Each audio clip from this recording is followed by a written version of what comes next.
We are on. What is up, everybody? Welcome, my friends, to another episode of Startup Theory. We are here today with my boy, Rob Howes. Welcome, my friend. Thanks for having me. Thanks for having me Absolutely. on. It is our pleasure. And we're going to be talking today about Fit World. We'll be diving into exactly what that is in a minute. I will let Rob do the explaining on that, but just wanted to welcome you guys to the show. Also, if Agent Smith will allow it at the end of the episode today, it would be great to get some questions from you guys. If you have questions for me or for Rob, if there's something that you want to know about his company, about what they're doing, that we don't go into in the show, would be awesome for you guys to chime in and really take advantage of the fact that we do this live, everybody. So yeah, let's get our questions ready. And I know that the one and only Agent Smith would just matrix me to death if I didn't ask you guys to share this and get more people into this so that we can build this community, and also hopefully more people will be able to learn from what we're doing here today with Rob, and you guys will get some. I try to keep my answers as universal as humanly possible. So while we do dive into the specifics of a given company, within that context, I'm always trying to find the universal things that'll apply to any business. So hopefully, if that's something that you're considering, if you've always wanted to start your own venture or already mid-venture, that we'll be able to give some things that are going to help you with that. And Facebook Live, your world may be about to shake a little bit. Bear with us as we make some technical adjustments. But yeah, so if we are ready, if we've got that audience, and as soon as that camera finds its home, that's very clever, boys and girls, to put the cameras basically equal with each other so that you can't tell if I'm looking at the live camera or the for posterity camera. All right, we good to go? Excellent. Well, then I'm going to beep that bad boy and do the official introduction now that I've welcomed the beautiful and esteemed Facebook Live audience. All right, welcome everybody to another episode of Startup Theory. We are here today with Rob Howes, who was smart enough, my man, to wear his shirt emblazoned with Fit World, which is his business, his application, and we're going to be diving into that. He's got some questions, and before we get to those, though, I want to give him a chance to tell you guys all about what Fit World is. I think this is pretty interesting, and it's a tech-based app, so it's something that I know a lot of you out there are contemplating doing, so hopefully we'll be able to get you some answers that'll help you with your business as well as help Rob. So Rob, take it away. Tell us what Fit World is. All right. So, in a nutshell, FitWorld is an instant connection of health and wellness professionals and resources to people who need them. So, as a personal trainer, I realized I could only reach as many people as I could touch, as many people that were in my jurisdiction. And even if I set up brick and mortar buildings, I could only touch the folks who were in our state or in our city. So I said, you know what, let's start an organization, let's start a movement where we can connect folks through technology. And hey, with Skype and FaceTime, you can talk to people anywhere, so why can't we train them? So essentially, that's our mission, is to connect people to professionals and resources. So it's like fitness on demand. I love that, man. And one of the things that is my absolute obsession in business is scalability. And this is something that I want you guys thinking about. And look, it's a very individual answer. It's something that you guys are going to have to come up with for yourselves. But for me, doing things at scale, helping as many people as I can, is why I'm not a big fan of DMs. I'm always trying to have things, I know it's supposed to go down in the DM, but I prefer things to go down in a much more public format so everybody can learn from stuff. And I know that means maybe an increased level of vulnerability, putting yourself out there. But at the end of the day, if you're trying to build a business or trying to be successful in anything for that matter, you're really going to have to be willing to put yourself out there to risk embarrassment and all that. But if we can do things out in the open and each learn from what's going on, so much the better. So scale for me is really just the most fundamental question that you're going to have to ask yourself as you decide to get into business is, what do you want to do? Do you want to do something that is relatively small, what's traditionally referred to as a lifestyle business, where it's not something that you're trying to make big, you're not trying to become a huge corporation, you may not even be trying to sell, although I know that we'll talk more about that. That's definitely on Rob's agenda. But those are things that you want to know ahead of time. Is this something that you want to sell? Is this something that you want to make huge? And if you're going to sell, scalability is literally going to be the first question that they're going to ask. And certainly in the technology space, they're going to want to know if the technology in and of itself is going to scale. But that's really something that an entrepreneur has to ask themselves right away at the beginning is, if I want this to be big, what is my path to scale? And so, Rob, I find that very interesting that you're already approaching from that. And if you would, because I actually found this pretty interesting in your story, tell them a little bit about your background, what you were doing with DirecTV, and how that realization became so powerful for you. Sure. So, I wanted to start an organization where young people could come and not just get in shape, because the childhood obesity percentage is just too high, and it's causing too many issues, and it's affecting not just their health but their ability to even focus in school. It's a lot of indirect and direct issues. So I wanted to start a nonprofit where we could have kids come, we could pour into them academically, physically, mentally, spiritually, and it was going so well, and we had so many requests. I said, let's do a primary focus, and let's call this program Can't Fit. I love the Biggest Loser model. So I said, let's do a program. Let's turn it into a TV show. We'll have kids come on. We'll offer $1,000 grand prize for the winner, and we'll give them 8 weeks where they just get poured in by different mentors, nutritionists, chefs, coaches, everybody that you can think of that can empower them. And then by the end of the 8 weeks, somebody wins the money, but everybody wins. And so I literally woke up at 3 o'clock in the morning one day, and I was watching TV, and I just saw this lady exercising on TV. I decided, you know what, I'm going to email the senior program director. She calls me back the next day, says, we love the show. We want to put you on our network. I said, okay, that's great. And that was the birth in 2010 of Can't Fit being on TV. Well, that's great. Now we're reaching more people. But I had parents calling me and people and trainers calling me, wanting to be a part of the program. But I think the biggest issue that we wanted to solve was when people would call and say, okay, I would love to be a part of your program. My kid needs help, or we need to get in shape. How can we do it? We're in Chicago. I'm like, okay, well, we're in Maryland. So I just networked, and I would call somebody in Chicago. So whenever people would call, I would connect them with somebody in their area. It seems easy, but a lot of people don't realize that it's that easy.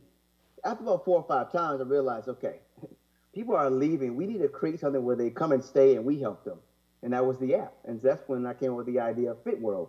And so people could literally come to the application. They could scroll through profiles of health coaches, life coaches, anybody they're looking for, find their bio, look at their certifications, get their information and content, but most importantly, connect with them instantly. And that's how Fit World was birthed. It was birthed through the idea of helping people instead of letting them be helped by somebody else.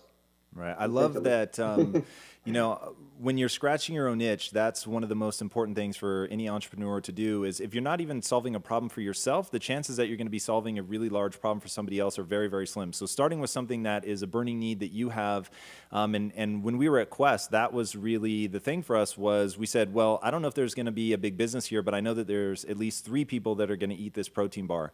And, we figured if we had at least a market of 3, that our goal was to go out and find the people that were thinking like us. So it's great that, you were starting from the position of, okay, people are being aware of what we're doing from an entertainment factor, but now for us to be able to help more people, we're going to leverage technology. And I think that's, we live in the most powerful time for somebody to be starting a company, because even if your company isn't technology, you're going to be able to leverage technology in order to get the word out. And if you really think about, Rob, what your business is, your business actually isn't technology, right? So your business is helping people get in shape, right? It's connecting the dots between somebody who has a need, and their need is that they want to get in shape, they want to learn how to exercise, eat better, whatever the case may be, whatever their particular goal is.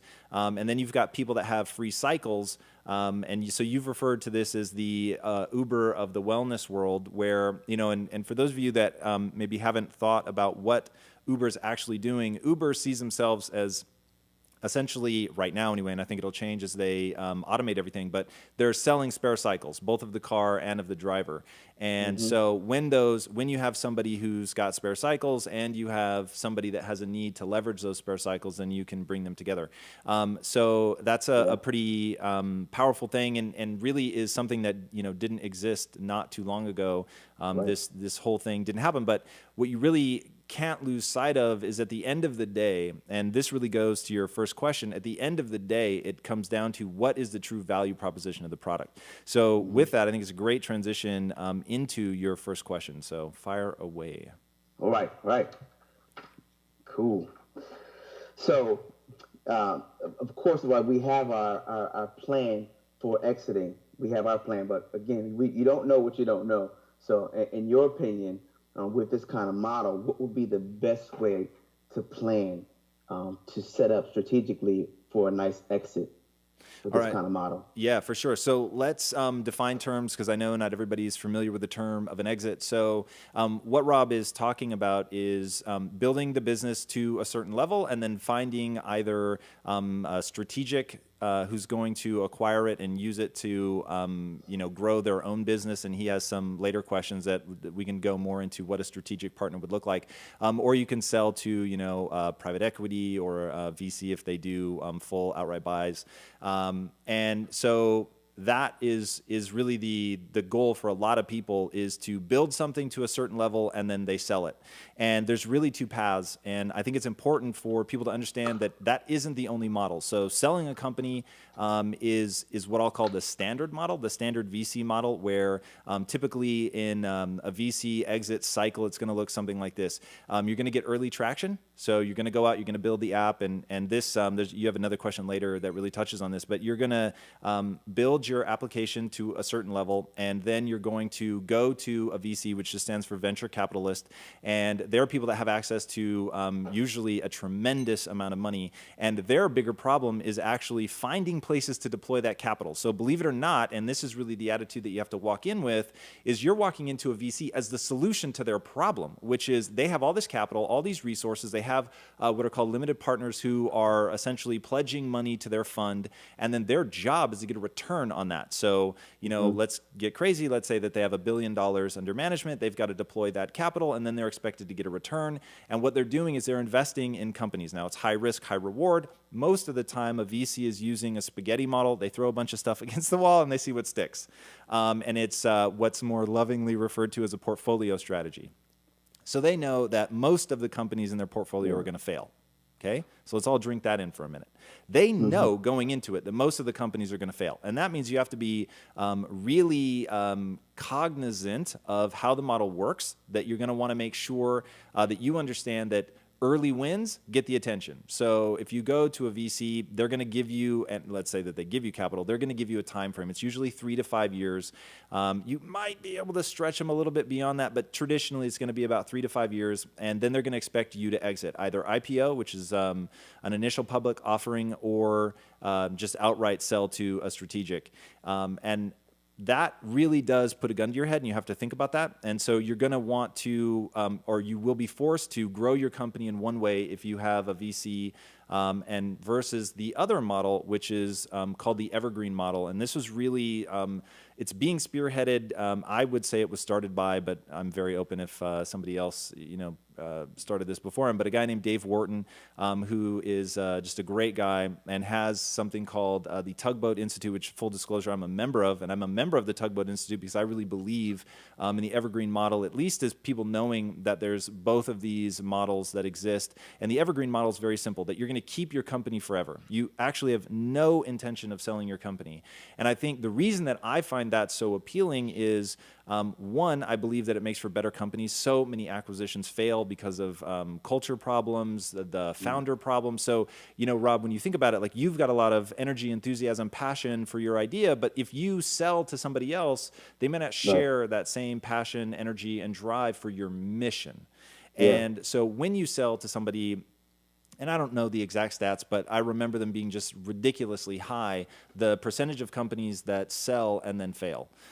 So while it can be very, very lucrative for the founder, and this is certainly one of the ways to generate tremendous wealth, but it's not always great for the company. And so though that's really sort of first choice number one is, am I going for a VC traditional exit where I'm going to take money, they're going to help me accelerate the growth of my company, with however much money I take from them, which usually, by the way, is a fairly significant sum of money, because if you've got $1 billion under management, you can't be messing around with 100,000 here, 500,000 there, which is more sort of the angel investor route, where you're going to somebody who's much smaller. The amount of dollars that they're going to invest is much smaller, because they just, when you think of somebody with $1 billion under management, they don't have the time. It literally don't have the time. So there might be amazing opportunities, amazing, that they pass on because they can't put, say, 10 or 20 or 50 million dollars to work, which may be a more comfortable number for them given the size of the fund. So really understanding your VC, what their sweet spot is, all that. Okay, so we won't derail too entirely on that.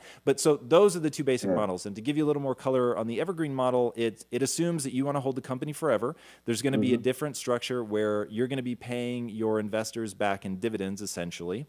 Right. And you build a structure that allows you to take free cash flow. So here's what I need to grow my business. Here's what I need for near-term CapEx. But there's more that I have left over due to the profitability of the company, and therefore I'm going to pay that out, and it goes on forever, which can be wonderful for the investor because unlike a traditional VC exit, you get one hit. It may be massive, but then that's it. Whereas with an evergreen company, you get the money more slowly, but it can actually end up being significantly more if you get a portfolio that has a few wins in it because it just keeps going, keeps going, keeps going. So anyway, those are the sort of two big models. Now to answer the direct question, so what are the best steps to prepare for a big acquisition exit? All right.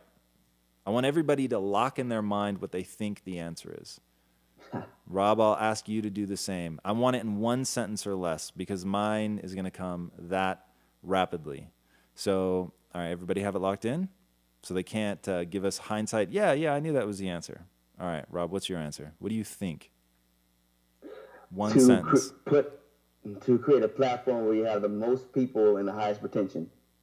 I love that. That's perfect. So you know the answer, and I'll say it another way, and hopefully everybody at home had a very similar answer. Said a slightly different way, build an awesome product. Okay? That is the answer. That's always going to be the answer. There's no fancy tricks you have to do. You could do everything else wrong, everything. You could set your corporation up as a C and they want it as an S, or you could set it up in California and they want it in Delaware, whatever. None of that is going to matter if you're crushing it, right? If you have an application that people love, they're using, you've got high retention, you're transforming people's lives, they're all going on social media and saying, Fit World changed my life. They're like crying and they're like showing up at your house because they've been so moved and so impacted by what you're doing.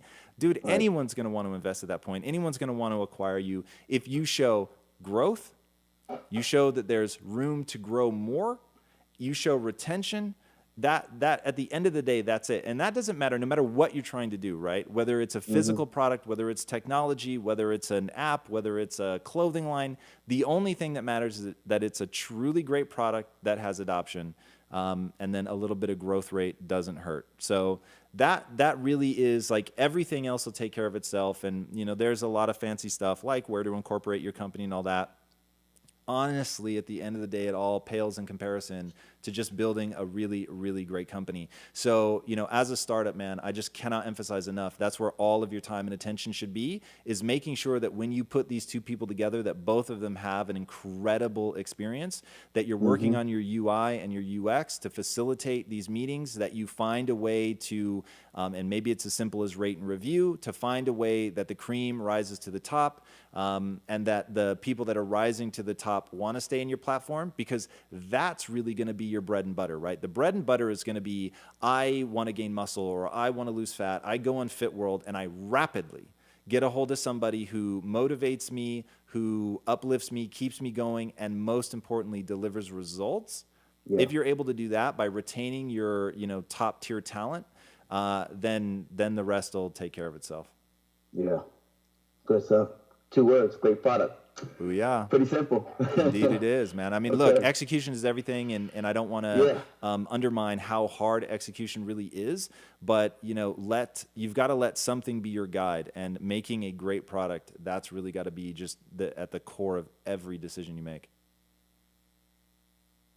All right, hit us up. What's number 2? Number 2, so influencers are going to be what really drives us building this platform consistently. We're in a day and age where there's so many stars, Instagram stars, Facebook stars, and they may have 50 million followers. But I think one of the other biggest things for us is we want to partner with health and wellness companies that, there's obviously thousands of them out there, but in your opinion, for a model like this, what would be the best health and wellness companies to align ourselves with for growth?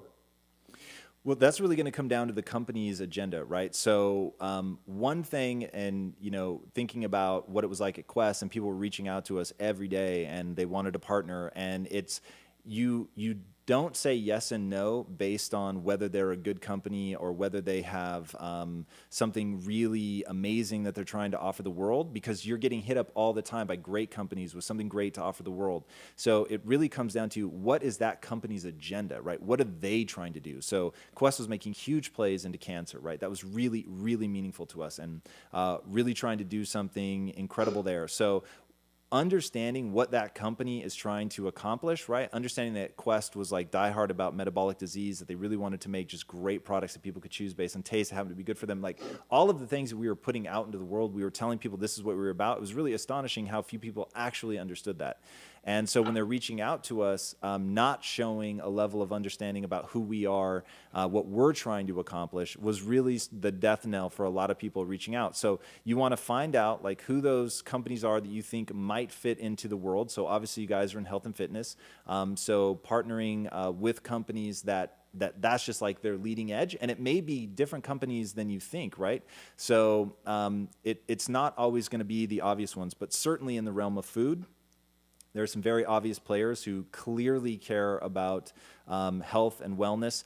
There's going to be companies on the insurance hospital side that, if you find an insurance company that's making a huge play in preventative medicine, like going to somebody who's all about preventative medicine, that would be a big, big deal. Right. But just really going back to what's universal about it is you guys want to really find people that they are actually trying to do something that you can actually help them with. And that is something I just cannot emphasize enough, is don't try to get a deal done. Okay? Don't try to get a deal done. Try to help somebody. Like think about what's really going on in their company and how you can help them accomplish that. And Jay Samit talks a lot about this in his book, Disrupt You. And he says, always use other people's money. Like you'll be shocked at the things that you can get somebody else to fund because it helps them accomplish their goals. And if you do it right, what they're thinking to themselves is, oh my God, Rob is going to do all the logistics of this. All I have to do is throw money at the problem, right? That will be amazing for them if you're actually able to execute and do something that helps. And, I'm just off the top of my head, if you have somebody that has like really regional stuff, or let's take a Kaiser Permanente, right? Making this up on the spot, I have no idea what their actual agenda is, but from what I know, if you were able to do things for them, like create a branded version of your app, which is for Kaiser Permanente people specifically, to get them into the program where you can actually track how many minutes do they spend with their the wellness professionals, if the wellness professionals rate their progress, what that rating is, and then feed that data back to Kaiser Permanente. If they were into preventative medicine, again, I don't know if they are, but if they were, then it's like, whoa, these guys are thinking, okay, I want to funnel a ton of money into what you're doing. I want to continue to support you. I want to be a sponsor because you're actually helping us achieve goals inside of our own company. And so now they don't have to build it, right? So if they had a team and imagine that you call them on the day that they've just had a meeting where they're thinking, okay, wait, we've got to build an app, and somebody's pitching that, guys, we need an app, and we need an app that connects them to wellness professionals, and we need to be able to track the minutes that they're spending with these people and track weight loss or diet, calories in. And then you come along and say, hey, that's what I have. I understand what you guys are doing. I understand your big initiatives within the company. And let me tell you how I already execute against that. And here are our sponsorship packages, right? So now you're really solving their problem. And that's something that not enough people do. They feel that they're coming to a company with their hand out, right? Asking for something. If you feel like that, you either don't understand your own value proposition, or you're going to the wrong companies. Because the moment you find something that's truly aligned, that actually will help that company do something, like you're bringing value. And then you can come to the table really as an equal. And when that's authentic, like when you authentically know what I have built solves a problem for you, then it can become really a beautiful relationship. And that's where you're going to get those lasting relationships where you're not constantly having to like reinvent it, right? Where you have them for 6 months, but then they're like, they have trouble pitching it to the, the committee that approves it again. And so it's like, oh God, every 6 to 12 months you're having to like redo this stuff, versus somebody who's like, whoa, you've really helped my business, man. I want to hold on tight.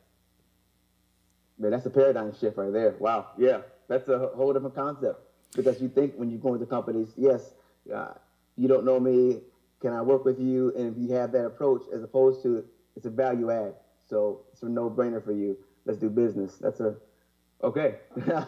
Yeah, and the key there, Appreciate man, that, is man. is to just really find those companies for whom it truly is a value add. And I cannot recommend the book "Disrupt You" by Jay Salmon enough. I did a book review. Have we launched the book review on that? Yeah. Okay, so it's already live. Check out the book review. Jay's coming on the show this week, I think. So by the time most of you watch this, unless you're in the live audience, it will be live. So it should be up probably in the next month. But his book really rocked me, man, and just really, really, really good advice about how to find the right partner. Oh And yeah, make your pain points go away, you make theirs go away. I saw that yesterday. Yeah, Nice. I saw that yesterday. All right, so influencers, they're everywhere, but obviously this is a very noisy world. Again, now that the paradigm's been shifted, there's a value add for influencers, but so it's kind of I guess the same thing. My question was, what's the best way to attract influencers to be endorsers for Fit World? But Yeah, it is very similar, but there's a flavor on this one that's different. So influencers, it's really about going in and identifying an authentic connection as people.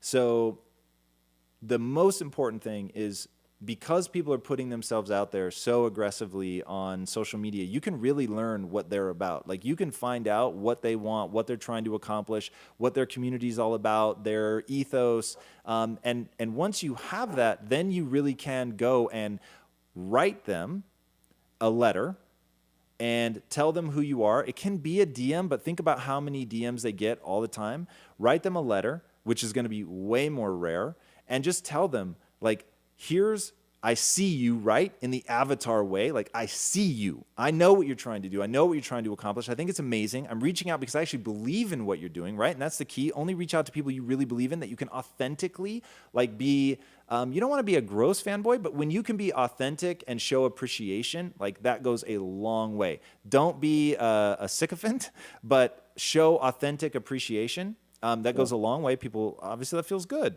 So you're going to show that you really see them, you understand who they are, that there's perhaps a real, authentic a sense of appreciation, that you guys can do something together. You lay it out, keep it short. Like if it's multiple pages, you've already lost. Like influencers have people writing to them all the time. One of their jobs is to read comments and reply like all day, every day. So the last thing they want is something really, really lengthy. So like give it to them in a couple paragraphs, no run-on sentences, like get to the point, be succinct, but let them know that this is how you see it working. This is the value you think you can add to them. And then you've got to be persistent. And one of the best ways to be persistent, because people on social media, man, they are all about building that community. So they're looking for comments, they're looking for likes, they're looking for shares. Like that's really, really valuable. And if when you write them, you've already spent 2 or 3 months as one of the most active and generous participants in their community, dude, there's like a world of difference between that. Like there's probably, call it 15 or 20 people in our ecosystem that if they wrote to Impact Theory,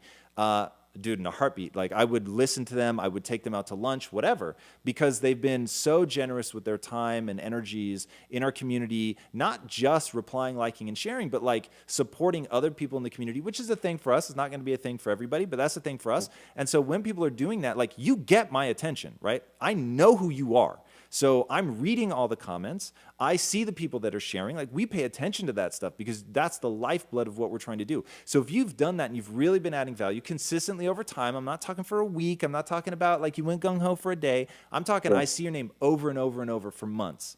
Then like if you write to me and say, hey, this is me, this is my username, and here's how I connect authentically with what you're doing. And by the way, I've got this company and here's what I want to do. If there's a fit, like I'm literally, it's 10 or 100x, I'm more likely to do something with them than I would be somebody that hasn't been contributing to what I'm doing. So, just recognize that truth of human nature. Yeah, that's good. That's good. So, probably the most solid component of our business model in regards to scaling is our professionals, because each coach or each trainer, they come on the application and then they send an invite that says welcome to my world to their clients. Their clients then come onto the application. So on an average, every coach or professional has 20 clients. That means for 100 professionals, we have 2,000 users. So our thing is making sure we have a great experience for our coaches, but we're looking for the best route to actually attract them. Now, one of the biggest attractions is right now, if from communication standpoint, they're using text messaging, emailing, Google Calendar or Outlook. They're using PayPal for merchant services and probably Google Hangouts, Skype, or FaceTime if there's any kind of virtual consultation. All that's inside the Fit World app for our providers. But our thing is, what's the best way to attract providers to come take a look and to be a part of our movement? Yeah, man, that's easy. So what the providers care about is what you already mentioned, which is that you're going to make all of the business side of things really, really easy. So that'll be huge for them. But the thing that they care about way more than that is users. So their big problem, if you think about them from a marketing advertising standpoint, is they're good helping people. They're not good at running a business. If they were good at running a business, then they'd already be thriving, and chances are they're not going to come to you. And by the way, that's A-okay. And I think that one of the greatest things that's going to come out of what we're trying to do on the content side is we recognize that if you want to be a content producer, you have a choice to make. Like, you can either continue making amazing content. I don't just mean social. I mean writing a screenplay, writing a book, whatever it is that is your content flavor of choice. But you have to decide, like, do I want to get really good at that and spend all my time doing that? Do I want to become a great marketer, or do I want to do both? And if you want to do both, you're going to be splitting your energies, right? And so most people are never going to get good at both. They're going to get good at one or the other. And so what we're trying to do is say, hey, we understand the creative side well enough. We're putting all these business processes in place to make sure that you get the introductions that you need to actually turn your content into something, the publishing and all that. We're going to take care of all of that. And what we want to do is help those people that don't want to do the business side of it. So you're going to get a lot of people that are doing that. They want somebody to handle the business side. And then the other is they want clients because they don't want to have to figure out the marketing and advertising. So if you have a steady stream, and a torrent would be even better, of people coming into your application who are looking for the wellness enthusiasts, then you're really going to have a hit. And if you imagine what the nightmare scenario looks like for you, it's a whole bunch of wellness professionals and nobody asking for their services. That will be the most rapid way that people will bail out of the service. And so what you always have to figure out, it's kind of like a club promoter, right? Is you don't just want a room full of dudes. You've got to find a way to bring the young women into the club as well. And that's going to be your thing, is how do you manage that ratio, right? You've got to get the ratio. And so that's going to be the biggest problem that you solve. If you get that down, like, everything else will take care of itself, because the fitness professionals will come for the people that you've got there, and then the best of the best will rise to the top because it'll be basically a seller's market. And so they're looking for, the people are looking for the highest rated professionals because there's, a slew to pick from. You've got the best of the best, you've got high retention, and then boom, they find those people, they get results, they tell other people, more people come to the system, it becomes self-fulfilling. Yeah, that's cool. Wait, what would be the best way? Obviously, there's VCs, there's angel investors, there's a lot of different outlets to raise capital. But for what we have, the platform that we're providing, our Series 1 is $500,000. That's our goal to raise. What would be the best route to raising that capital? So I'll get to the sort of real meaty answer in a second, but the first thing I'll say is understand the amount of capital that you want to raise. So we already know his number, 500,000. 500,000 is almost automatically going to put you into the angel camp. So you're going to be looking at angels. If you're looking at angels, get yourself well versed with AngelList. AngelList is an app. It's a technology platform that's really done an amazing job of aggregating angel investors, giving them a platform where they can rapidly sift through the business ideas and people that are coming onto the platform. It's a great way to get attention. And at the end of the day, that's really what you need. Now you're going to have to get angel investors' attention very quickly, communicate your value, show that it's something that they want to invest in. The investors can also say the kinds of things that they're interested in, so you can filter by that and figure out who you want to approach. So that's just an amazing tool that is, only, 5 or 6 years old. So it's just an incredible, incredible time to be an entrepreneur trying to bring something to the table. So check out AngelList. But the honest answer, again, goes back to the first question, which is build a great company, right? So if you have an amazing product and you show early traction, like here's the first rule of money. You can never get money if you need it. but you can get money in abundance if you don't. So what you have to show people is that you don't need it to get the early wins. You don't need it to get people using your platform. You don't need it to get the platform off the ground. Like, people are going to be super reticent to invest in an idea. Let me tell you whose ideas they invest in. Proven entrepreneurs. Okay? If you've got a proven entrepreneur, if Zuckerberg says, hey guys, I've got a great idea for an app. You know what? I'm breaking away from Facebook. I want to do my own thing. Anybody want to invest? Dude, he would be beaten to death with like the lumps of money falling on his head. So it'd be very easy because of what he's accomplished.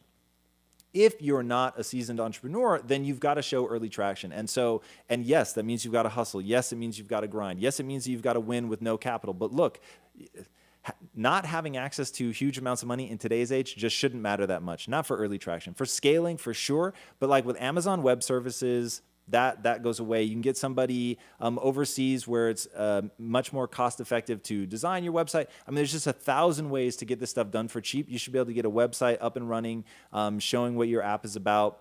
Even with an app, you should be able to do it for 5 to 10K. Right? You may have to attract a coder who will do it for equity. But if they believe in your idea and your idea is real and your ability to pitch that idea, like, you're able to build excitement and build a team, like, that's part of what makes a great entrepreneur. So if you don't know how to do that yet, like, then you have to start at that. You have to start at team building. You have to know how to get people excited to rally around your idea before it's anything. I mean, that's like leadership 101. You've got to be able to get people to see your vision, to rally around it. So getting that early win by showing traction, by showing that your thing works, showing some growth rate, then go to the angel investor, then ask for money. Don't do the brain damage of going when it's still just an idea and it's super nascent. And I've seen the list that you guys have. I mean, you've got a big team, man. So that's super impressive, but leverage that team now to actually get traction. And once you have traction, then go hit people up for the cash. Yes. Good stuff.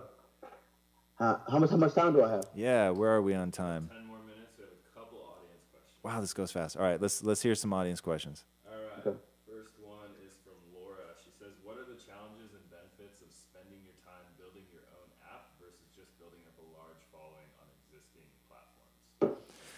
Well, so it depends on what your app is going to do. Like, for him, it wouldn't work, right? Because you're not going to be immediately the people that are the wellness expert. They're just going to take people into their own ecosystem. He's not going to bring any value to them. They're not going to be able to scale their business. He's not going to be able to retain his customers.